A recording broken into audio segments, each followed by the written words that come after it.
ఇవ్వటానికి రెండవ కారణం కృతజ్ఞత కలిగిన జీవితం. ఈరోజు నీ జీవితంలో, నా జీవితంలో, మనందరి జీవితంలో మనము కృతజ్ఞత కలిగిన వారమై ఉందుము గాక. మూడవ మాట చెప్పి నేను ముగిస్తాను. చూడండి, దినవృత్తాంతముల 2వ గ్రంథం. బైబిల్ ఉన్న వారందరూ ఒకసారి చూద్దాం. దినవృత్తాంతముల 2వ గ్రంథం. ప్రియమైన దేవుని బిడ్డలారా, 22వ అధ్యాయం 22వ అధ్యాయం 22వ అధ్యాయం 13, 14 వచనాలు చదవగా మనం ధ్యానం చేసి ముగించుకుందాం.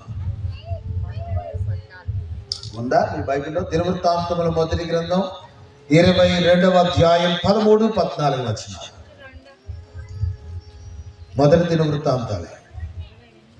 యెహోవా ఇశ్రాయేలును గురించి మోషేకు ఇచ్చిన కట్టడల ప్రకారముగాను ఆయన తీర్చిన తీర్పుల ప్రకారముగా 14 నుంచి చదువునా, టైం వేస్ట్ కాకుండా. కావున 14, ఇదిగో నేను నా కష్ట స్థితిలోని ప్రయాసపడి యెహోవా మందిరము కొరకు 2 లక్షల మనుగుల బంగారమును 10 కోట్ల మనుగుల వెండిని తూచ సత్యము కానంత విస్తారమైన ఇత్తడిని ఇనుమును సమకూర్చి ఉన్నాను. మ్రాణులను రాళ్లను సమకూర్చి తిని నీవు ఇంకను సంపాదించుదువుగాక. చివరి మాట చెప్పి నేను ముగిస్తాను. దావీదుని గొర్రెల వెంబడి తిరుగుతున్న దావీదుని లోకములోని కనులైన వారికి ఉన్న స్థానములో నా దేవుడు నిలబెట్టడానికి ఎన్నో కారణాలు ఉన్నా దాంట్లో 3వ కారణం ఏంటంటే అతడు దేవుని మందిర పరిచర్య కొరకంట హృదయపూర్వకంగా ఇచ్చిన వాడిగా బైబిల్లో మనం చూస్తున్నాం. హల్లెలూయా చెప్పండి గట్టిగా, హల్లెలూయా. దావీదు గురించి నేను చెప్తున్నా కదా, అతని గుండెల్లో ఉన్న ఒక కోరిక ఏంటంటే దేవుని మందిరాన్ని కట్టాలి, దేవుని సేవ జరగాలి, ప్రజలు దీవించబడాలి, ప్రజలతో దేవుడు మాట్లాడాలి అనే ఆలోచనతో దేవుని సన్నిధిలోనంట దేవుడు తనకిచ్చిన దాంట్లో నుంచి ఒక భాగాన్ని తీసి ఎప్పుడు ప్రక్కన పెడతా ఉండేవాడు. ఎప్పుడు ప్రక్కన పెడతా ఉండేవాడు. ఒక రోజు నా మందిరం కట్టాలని ప్రార్థన చేస్తుంటే దైవజనుని పంపించి, నీ చేతులు రక్తంతో తడపబడ్డాయి, నువ్వు యుద్ధాలు చేశావు, పరిశుద్ధమైన మందిరం నీ చేతులతో కట్టడానికి వీలు లేదని దేవుడు మాట్లాడిన తర్వాత దేవుని కొరకు సిద్ధపరిచిన మొత్తం ఒక చోట పెట్టాడు. తన కుమారుడైన సొలొమోనుని పిలిచి అంటున్నాడు, నేను దేవుని మందిరం మీద ఉన్న మక్కువ చేత నేను కొంత కానుకని దేవుని కొరకు సిద్ధపరిచాను. అది ఎంత అంటే బైబిల్ చెప్తున్న మాట ఏంటంటే 2 లక్షల మనుగుల, మాట్లాడండి, 2 లక్షల మనుగుల బంగారమును, నెక్స్ట్ చెప్పండి, 10 కోట్ల మనుగుల వెండిని, తూచ సత్యము కానంత విస్తారమైన ఇత్తడిని, ఇనుమును, మ్రాణులను, రాళ్లను సమకూర్చి తిని. చేతులతో ఒక మంచి స్తోత్రం చెప్దామా? దావీదుని దేవుడు కనపరచడానికి మరొక కారణం ఏంటంటే అతడు దేవుని సేవ విషయంలో ఒక బాధ్యత కలిగిన వాడిగా ఉన్నాడు. మందిరం కట్టాలని, దేవుని సేవ జరగాలని, ప్రజలతో దేవుడు సంబంధాన్ని కలిగి ఉండాలని, దేవుని సేవ ఆశీర్వాదకరంగా జరగాలి, యాజకులు సమృద్ధిగా ఉండాలి, ఏ కొరత రాకూడదని అతనంట దేవునికి తను ఇచ్చిన దాంట్లో నుంచి కొంత భాగాన్ని తీసి ప్రక్కన పెడితే ఒక రోజున అది మందిరానికి ఇవ్వాలని చూసి తనకి 2 లక్షల మనుగుల బంగారం అనండి దేవునికి కానుకగా ఇచ్చేసాడంట. యేసు రక్తం ఇచ్చే స్తోత్రం కలుగును. మనం చిన్న బంగారపు ముక్క ఇవ్వటానికి 33 సార్లు ఆలోచిస్తాం కానుక. స్తోత్రం చెప్పొచ్చుగా? మంచివాళ్ళందరూ స్తోత్రం చెప్పండి, మంచిగా చెప్పండి. ఇప్పుడు అందరూ హల్లెలూయా. ఈ సభలు పాస్టర్ గారు ఏర్పాటు చేశారుగా, లక్షల రూపాయలు ఖర్చు ఉంటుంది కదా. నేను ముగిస్తున్నాను, జాగ్రత్త వినండి.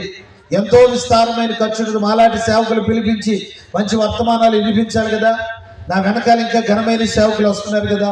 ఇది ఊరికి జరిగే పని కాదు, దేవుని పని, విస్తారమైన ఖర్చుతో జరిగే పని కనుక మరి సభల కొరకు ప్రతి సంవత్సరం మనం ఏం చేయాలంటే ఒక కానుకను తీసి ప్రక్కన పెట్టే అనుభవం మనలోనికి రావాలి. దావీదుని దేవుడు ఇంతగా హెచ్చించడానికి అతనిలో ఉన్న కారణం ఏంటంటే దేవుని పని విషయంలో ఒక దర్శనం కలిగి ఉన్నాడు. దేవుని పని విషయంలో ఒక ఆలోచన కలిగి ఉన్నాడు. దేవుని పని ఘనంగా జరగాలి, దేవుని పని ప్రియమైన దేవుని బిడ్డలారా విస్తారంగా జరగాలని 2 లక్షల మనుగుల బంగారం కానుక ఇచ్చాడంట. స్తోత్రం. తర్వాత 10 కోట్ల మనుగుల వెండి, తోచ సఖ్యము కానంత విస్తారమైన ఇత్తడిని ఇనుమును దేవుని కొరకు కానుక ఇచ్చేసాడంట. స్తోత్రం కలుగును గాక. చెప్పండి గట్టిగా హల్లెలూయా. దేవుడు ఎవరిని హెచ్చిస్తాడు చెప్పండి? 1, దేవుని మందిరానికి వచ్చేవారు. 2, కృతజ్ఞత జీవితం కలిగిన వారు. 3వది దేవుని కొరకు ఇచ్చేవారిని. స్తోత్రం. మీరు ఎట్ట చూస్తున్నారంటే ఆయన రాజు కనుక ఇచ్చాడండి, మేమేమన్నా అంత టోలమా? ఒకసారి అసలు ఆయన మాకు కూడా ఏమన్నా, కొంతమంది ఏమంటారంటే అసలు ముందు దేవుని మాకు ఇమ్మను, తర్వాత ఇస్తామో లేదు చూపిస్తామంటారు. స్తోత్రం అంటారు కొంతమంది. ముందు ఆయన మాకు ఇమ్మను, సరే నేను ఇచ్చాడు అనుకో, ఇచ్చిన తర్వాత ఇదంతా నాది అన్నట్టుగా బీరువాలో మడతలు పెట్టి దాచేస్తారు కొంతమంది. దశమ భాగం ఎగ్గొట్టేస్తారు, కృతజ్ఞత కానుకలు ఎగ్గొట్టేస్తారు, ప్రథమ ఫలాలు ఎగ్గొట్టేసేస్తారు. నేనేమంటానంటే దేవునికి ఇచ్చి దరిద్రుడు ఎవరు కాలేదు, ఎవకోకడ ప్రపంచంలో ఎవడు గొప్పవాడు కాలేదు. నేను అంటారేమో అనుకున్నాను నేను. అప్పుడు దాకా ఆమె గ్లోరీ స్తోత్రం అన్న వాళ్ళు ఇచ్చే స్థితి వచ్చి తనకి గాప్ చీప్ సాంబార్ గుడ్డ అన్నట్టు కూర్చుంటారు మీరు. హల్లెలూయా. మంచి వాళ్ళందరూ 2 చేతుల పైకి స్తోత్రం చెప్పండి గట్టిగా. దావీదు ఉన్నప్పుడు ఇచ్చాడా, లేని స్థితిలో ఇచ్చాడా? అక్కడ రాశాడు, చదువునా ఆ వచనం ఏమని రాయబడింది? 14వ వచనం. ఇదిగో నా కష్ట స్థితిలోనే. ఈ మాటను గుర్తుపెట్టుకోవాలి. ఆయనకి సమృద్ధిగా ఉన్నప్పుడు కాదంటే ఇచ్చింది, ఆయనకి విస్తారమైన సంపదలు కలిగినప్పుడు కాదంటే దేవునికి ఇచ్చింది, ఆయనకి అన్ని కలిసి వచ్చినప్పుడు కాదంటే దేవునికి ఇచ్చింది. దేవుని సన్నిధిలో తన కష్ట స్థితిలోనే దేవుని కొరకు ప్రయాసపడి ఒక భాగాన్ని తీసి ప్రక్కన పెట్టాడంట. ఒక రోజున అది లెక్క కడితే 2 లక్షల మనుగుల బంగారమును, 10 కోట్ల మనుగుల వెండిని, తోచ సఖ్యము కానంత విస్తారమైన ఇనుమును, ఇత్తడిని దేవుని పరిచర్య కొరకు ఇచ్చేసాడు ఆయన. స్తోత్ర. ఈ రాత్రి నా ప్రభు నిన్ను హెచ్చించాలని ఆశ ఉంటే నువ్వు కూడా నీ కష్ట స్థితిలోని దేవుని కొరకు ఇవ్వటం నువ్వు నేర్చుకోవాలి. హల్లెలూయా. ఒక్క తల్లిగారు ఆమెనంది, నీ కష్ట స్థితిలోనే నువ్వు దేవునికి ఇవ్వటం నేర్చుకోవాలి. నేనేమంటానంటే నువ్వు ఇచ్చేకుండా నా దేవుడు నిన్ను ఘనంగా హెచ్చిస్తాడు. దావీదు తన కష్ట స్థితిలోనే దేవుని కొరకు ఒక భాగం ఇచ్చి, బిడ్డ దీంతో ఎంజాయ్ చేయరా అని అనలా. ఏమన్నాడు తెలుసా? నేను ఇంత సంపాదించాను, నీవు నాకన్నా ఎక్కువగా దేవునికి ఇచ్చేవాడుగా మారుదువు గాక అన్నాడా లేదా? ఇంకా నువ్వు సంపాదించుదువు గాక, నా దేవుని మందిరాన్ని ఇంకా ఘనంగా కట్టుదువు గాక. అందుకే కదా సొలొమోను ప్రపంచంలో ఎవ్వరు కట్టలేనంత మందిరాన్ని కట్టాడు. ఎందుకో తెలుసా? తన తండ్రి తనకిచ్చిన మాట చొప్పున విశేషమైన మందిరాన్ని కట్టి దేవుని కనపరిచాడు. నిజంగా ప్రియులారా, దావీదు వంశంలో దేవుడన్నా, దేవుని మందిరం అన్నా, దేవుని సేవన్న వాళ్ళు ప్రాణాలు ఇచ్చేయడానికి ఏమాత్రం వెనుకంజ వేసేవాళ్ళు కాదు. అందుకే దేవుడు వారిని గణపరిచాడు. హల్లెలూయా. గొర్రెల వెంబడి తిరుగుతున్న ఆ వ్యక్తిని గొర్రెల దొడ్డులో నుంచి పిలిచి ఇశ్రాయేలీయుల జనాంగం మీద రాజుగా చేసి, తాను వెళ్ళిన చోటనల్లా దేవుడు తోడయ్యుండి తన మీద ఎవరైనా శత్రువులు చేతులు లెగిస్తే వాళ్ళని నిర్మూలన చేసి లోకంలోని ఘనులైన వారికి ఉన్న పేరుతో దేవుడు దావీదుని గణపరిచి తన రాజ్యాన్ని స్థిరపరచడానికి ప్రియులరా 3వ కారణం ఏంటో తెలుసా? దేవుని కొరకు ఇవ్వగలిగిన వాడు. స్తోత్రం. చెప్పండి గట్టిగా హల్లెలూయా. దావీదు అంటున్నాడు కదా, ఇంతగా నన్ను హెచ్చించడానికి నేను ఏ పాటి వాడనయ్యని దావీదు అడిగితే, దావీదుతో దేవుడు చెప్పే మాట ఏంటి తెలుసా? బిడ్డ, నువ్వు మందిరానికి వచ్చే వాడువు గనక నేను నిన్ను హెచ్చిస్తున్నాను. నువ్వు కృతజ్ఞత కలిగిన వాడువు గనక నేను నిన్ను హెచ్చిస్తున్నాను. నీవు నా సేవ కొరకు ఒక దర్శనం కలిగిన వాడువు గనుక, ఇచ్చే స్వభావం కలిగిన వాడువు గనుక నేను నిన్ను హెచ్చిస్తున్నాను. స్తోత్రం. చెప్పండి గట్టిగా హల్లెలూయా. ఈ 3 అనుభవాలు నా దేవునికి నచ్చిన దావీదులో. అందుకు దేవుడు లోకములోని గనులైన వారికి ఉన్న పేరుతో నా దేవుడు దావీదుని కనపరిచాడు. చప్పలు కొట్టి ప్రభుని కనపడదామా? చెప్పండి గట్టిగా హల్లెలూయా. చెప్పండి గట్టిగా హల్లెలూయా. చివరిగా ఒక వచనాన్ని చూపించి నేను ముగించేస్తాను. చూడండి, పరిశుద్ధ బైబిల్ గ్రంథంలో సమూయేలు 2వ గ్రంథం బైబిల్ అని వారందరూ ఒకసారి చూద్దాం. సమూయేలు 2వ గ్రంథం 12వ అధ్యాయం 13వ వచనం. ఈ ఒక్క మాట చెప్పి నేను ముగిస్తాను. కృతజ్ఞత కలిగిన వాడే కాదు, దేవుని సన్నిధికి వచ్చేవాడే కాదు, దేవుని కొరకు ఇచ్చేవాడే కాదు, ఇక్కడ దావీదుల మరొక అనుభవాన్ని మీ ముందు పెడుతున్నాను. చదువుదామా? నేను పాపము చేసినని దావీదు నాతానుతో అనగా. చాలు. ఇక్కడ మరొక అనుభవం ఏంటో తెలుసా? దావీదు ఒక రోజున బత్షెబాతో పాపం చేశాడు. ప్రియులారా, బైబిల్ చెప్తున్న మాట ఏంటంటే, నువ్వు పాపం చేసావురా అని నాతాను ప్రవక్త వచ్చి అతనితో మాట్లాడినప్పుడు పాపాన్ని కప్పుకొనక దేవుని ఎదుట దావీదు ఏం చేశాడు తెలుసా? ఒప్పుకున్నాడు. చెప్పండి, ఏం చేశాడు ఆయన? చెప్పాలి. ఏం చేశాడు ఆయన? ఒప్పుకున్నాడు అనండి. అందరు నోడితే చెప్పండి, ఏం చేశాడు ఆయన? కానీ నాడు కప్పుకునే వాళ్ళు ఎక్కువైపోయారు కదా. ఒక తప్పు చేస్తే ఆ తప్పును కప్పుపుచ్చుకోవడానికి ఇంకొక తప్పు, దాన్ని కప్పుకోవడానికి ఇంకొక తప్పు. నేనేమంటానంటే, అది తప్పు చేసి చేసి చేసి చేసి ఒక భారం ఎత్తి మీద పెట్టుకొని పాతాళానికి వెళ్ళే కన్నా దేవుని వాక్యం నిన్ను హెచ్చరిస్తే, దైవజనుడు నీతో మాట్లాడితే, వాక్యం నిన్ను హెచ్చరిస్తే వెంటనే దావీదులాగా నీ పాపాన్ని నువ్వు ఒప్పుకోగలిగితే లోకములోని గనులైన వారికి ఉన్న పేరు నుంచి నా దేవుడు నిన్ను గణపరచగలడు. చెప్పండి గట్టిగా ఆమేన్. ఊరికి నా ఆశీర్వాదాలు రావండి. మీలో ఆశీర్వాదం కావాల్సిన వాళ్ళు ఎంతమంది అని మా పాస్టర్ గారు చేయెత్తమంటే అందరూ ఎత్తుతారు. నేనేమంటానంటే, నువ్వు చేయెత్తినంత మాత్రంలో ఆశీర్వాదాలు రావు. ఆశీర్వాదం కావాలంటే ఒక క్రమమైన క్రైస్తవ జీవితం మనకు ఉండాలి. దావీదులో దేవుడు దానిని చూచాడు. ఒకటి, దేవుని సన్నిధికి వచ్చాడు. రెండవ, కృతజ్ఞత కలిగి ఉన్నాడు. మూడవది, ప్రియమైన దేవుని బిడ్డలారా, దేవుని సన్నిధిలో యథార్థమైన ప్రవర్తన కలిగి ఉన్నాడు. వీటన్నిటిని చూసిన దేవుడు ఏం చేశాడు తెలుసా? లోకంలోని గనులైన వారికి ఉన్న పేరుతో నా దేవుడు దావీదుని ఘనపరిచాడు. స్తోత్రం. చెప్పండి, గొర్రెల వెంబడి తిరుగుతున్న నిన్ను గొర్రెల దొడ్డులో నుంచి పిలిచి నా జనులైన ఇశ్రాయేలు మీద అధిపతిగా నిన్ను చేసి నీ వెళ్ళిన చోటనెల్లా నీకు తోడై ఉండి నీకు లోకంలోని గనులైన వారికి ఉన్న పేరుతో నిన్ను కనపరుస్తున్నాను, నీ రాజ్యాన్ని నీ పిల్లలను స్థిరపరుస్తాననగానే వెంటనే ప్రార్థన గదిలోకి వెళ్ళి ఏడుస్తున్నాడు. ఇంతగా నన్ను హెచ్చించటానికి నేను ఎంతటి వాడని ప్రభువా. అప్పుడు ప్రభు అంటాడు, నీలో నాకు నచ్చింది నువ్వు మందిరానికి వచ్చే అనుభవం, నీలో నాకు నచ్చింది కృతజ్ఞత కలిగిన జీవితం, నీలో నాకు నచ్చింది దేవునికి ఇచ్చే అనుభవం, నీలో నాకు నచ్చింది పాపాన్ని ఒప్పుకునే అనుభవం. ఈ 4 అనుభవాలు నీలో ఉన్నాయి కనుక నేను నిన్ను హెచ్చించాలని తన సేవకుడి ద్వారా దేవుడు మాట్లాడాడు. ఈరోజు ఈ అనుభవాలు నీ జీవితంలో నీవు కూడా సంపాదించుకోగలిగితే దావీదు అదే అంటాడు, యెహోవా అందరికీ మాట్లాడు, యెహోవా అందరికీ దావీదుని హెచ్చించినట్లుగా ఈ మొదటి రాత్రి నా ప్రభు నిన్ను హెచ్చించబోతున్నాడు. ఆ ఆశీర్వాదం నాకు కావాలనుకున్న వాళ్ళందరూ ఉన్న పాటను 1 నిమిషం లేచి నిలబడదాం, చిన్న ప్రార్థన చేసుకుందాం. ఉన్న పాటను అందరూ లేచి నిలబడదాం. ప్రియులారా, ఒక చిన్న ప్రార్థన చేద్దాం. నిలబడి నీవు కళ్ళు మూసుకొని దేవుని సన్నిధిలో ఈ అనుభవాలు నాకు నేర్పించు ప్రభు అని ఒక చిన్న ప్రేమి పరిశుద్ధాత్మ దేవుడు ఈరోజు నిన్ను కూడా హెచ్చిస్తాడు. నోరు తెరుద్దామా, స్వరమెత్తుదామా, ఒక చిన్న ప్రార్థన ప్రియులారా ఈ రాత్రి దేవుని సన్నిధిలో అడుగుదాం. ప్రభా, దావీదుని హెచ్చించిన దేవుడవు నీవే, దావీదుని ఘనపరిచిన దేవుడవు నీవే. దావీదు గొర్రెల కాపరి, గొర్రెల వెంబడి తిరిగే జీవితం, గొర్రెల దొడ్డిలో నివసించే జీవితం, గొర్రెలతో కలిసి సహజీవనం చేసే ఆ వ్యక్తిని దేవుడు తీసుకొని వచ్చి సింహాసనం మీద కూర్చోబెట్టాడు, రాజుల మీద అధికారిగా చేశాడు.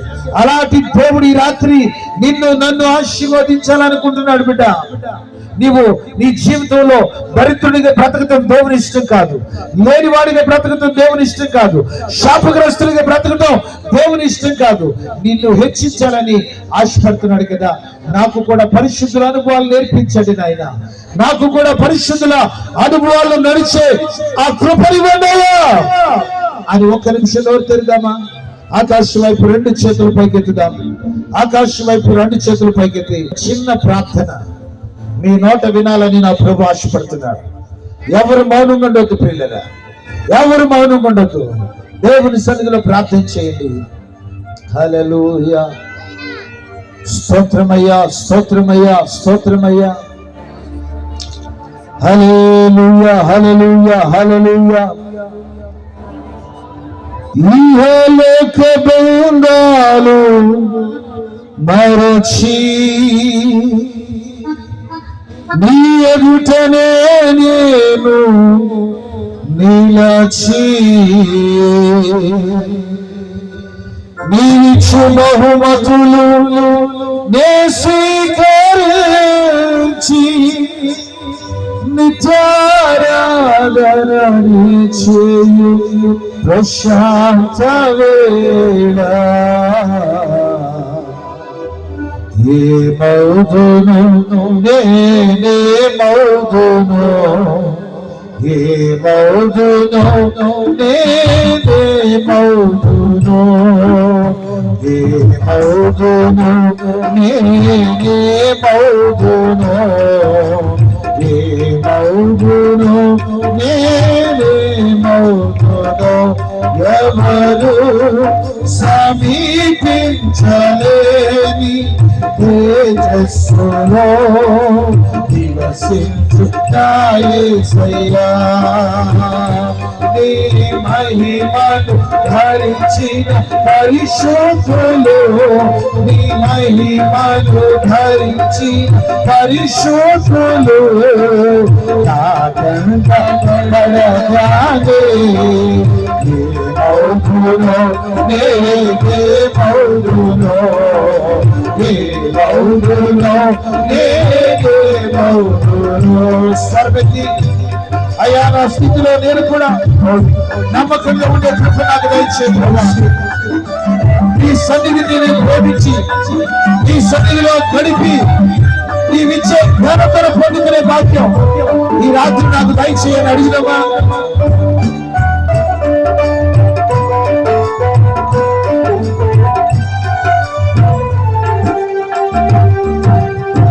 పరలోక మహిమను తలచి నీ పాద పాదములపై ఒరిగి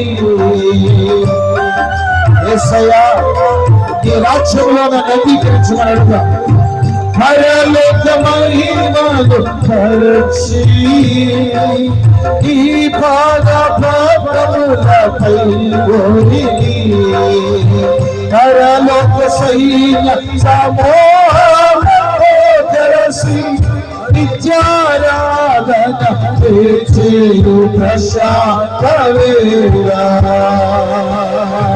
పరలోక సైన్య సమూహాలతో కలిసి నిత్యారాధన చేయు ప్రశాంత వేళ ఆరాధనా స్తుతి ఆరాధనా ఆరాధనా స్తుతి ఆరాధనా ఆరాధనా స్తుతి ఆరాధనా ఆరాధనా స్తుతి ఆరాధనా ఆరాధనా ఆరాధనా ఆరాధనా స్తుతి ఆరాధనా ఆరాధనా ఆరాధనా ఆరాధనా స్తుతి ఆరాధనా ఆరాధనా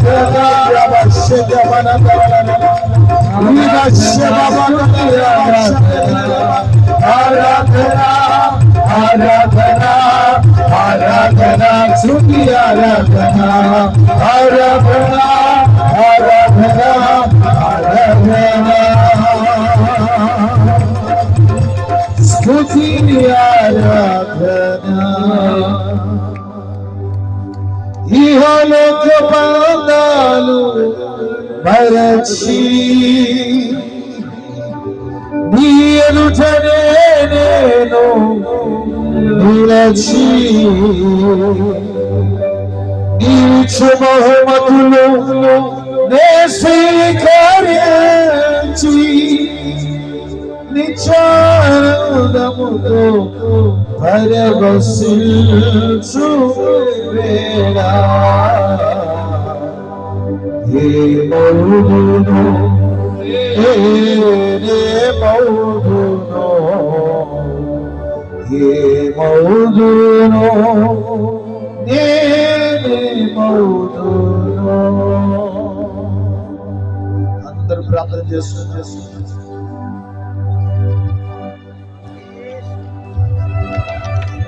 వాక్యం విత్తబడిన రీతిగా ఫలించి అభివృద్ధి చెందిన రీతిగా దైవజనులు మన మధ్యలోకి వచ్చి వాక్య నిమిత్తమై ప్రార్థన చేస్తారు. అలాగే ఏకీభవిస్తారు.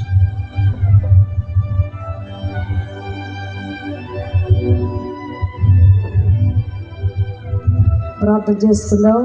పరిశుద్ధుడైన మా తండ్రి, సర్వాధికారి, సర్వశక్తిమంతుడా, సర్వోన్నతుడా, అత్యున్నత సింహాసనమందు ఆసీనుడా, ఈ పాద సన్నిధిలోకి వచ్చి శివ రక్తమును చేత పట్టుకొని కృపాసనం ఎదుటికి వచ్చి అబ్బా తండ్రి అని పిలుచుటకును మీ సన్నిధిని రాత్రి ఆరాధించడానికి మీరు చూపిన విశేషమైన కృప కొరకు స్తోత్రం చెల్లిస్తా ఉన్నారు.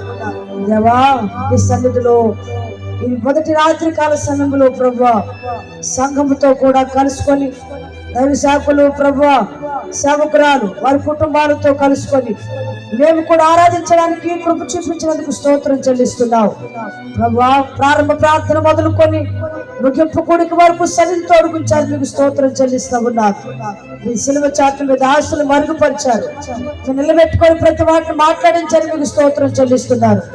గొర్రెల తొట్లో ఉన్నటువంటి దావీదును ఎందుకు పనికిరాడని చెప్పి ముద్ర వేసిన దావీదును తండ్రి లోకములో గొర్రెల వారు కలిగినటువంటి పేరునిచ్చి ఎదుట నిలబడ్డ ప్రతి శత్రువును అణచివేసి తన జీవిత దినాలన్నీ కూడా దీవెనకరంగానే చేసి ప్రభువా ఉన్నతమైన కృపతో నింపినందుకు స్తోత్రం చెల్లిస్తా ఉన్నారు.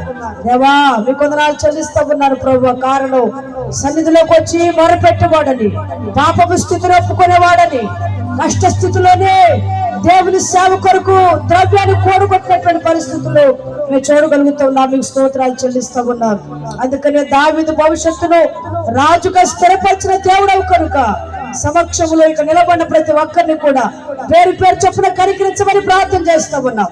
ఈ మొదటి రాత్రి విత్తబడిన ప్రతి మాట ప్రజల హృదయాల్లో ముద్ర వేటకు సహాయం చేయమని ప్రార్థన చేస్తున్నాను. చాలా ప్రయాసంతో ప్రేమతో ఆత్మ రక్షణార్థమై ప్రతి విశ్వాసిని కూడా సిద్ధపరిచి రాజ్యం కోసం ప్రభువా ప్రతి వారిని అప్పగించాలని చెప్పేటువంటి ఆక్రందనతో, భారంతో, బాధ్యతతో, ప్రేమతో కూడికి ఏర్పాటు చేసిన మీ దాసులను కూడా మీ చేతులకు అప్పగిస్తా ఉన్నాం ప్రభువా.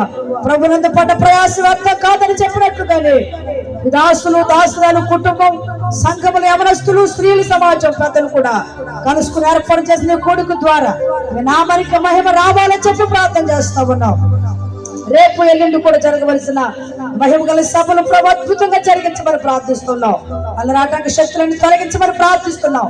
ఈ రోజు కంటే ప్రభు మిగతా దినములను కూడా మహిమకరంగానే కూడిక జరిగించబోతున్నందుకు స్తోత్రం చెల్లిస్తున్నాం.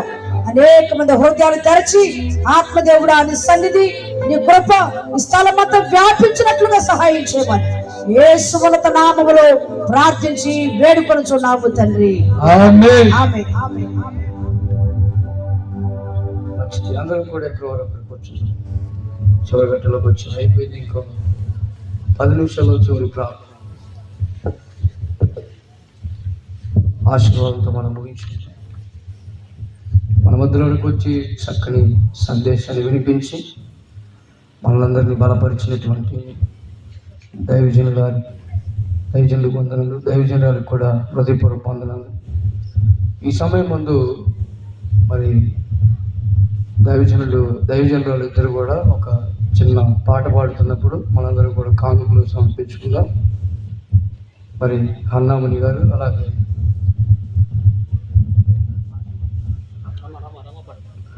మరి రామాదేవి దైవజనురాలు గారు ఇద్దరు కూడా వచ్చి ఒక చిన్న పాట పాడుతుండగా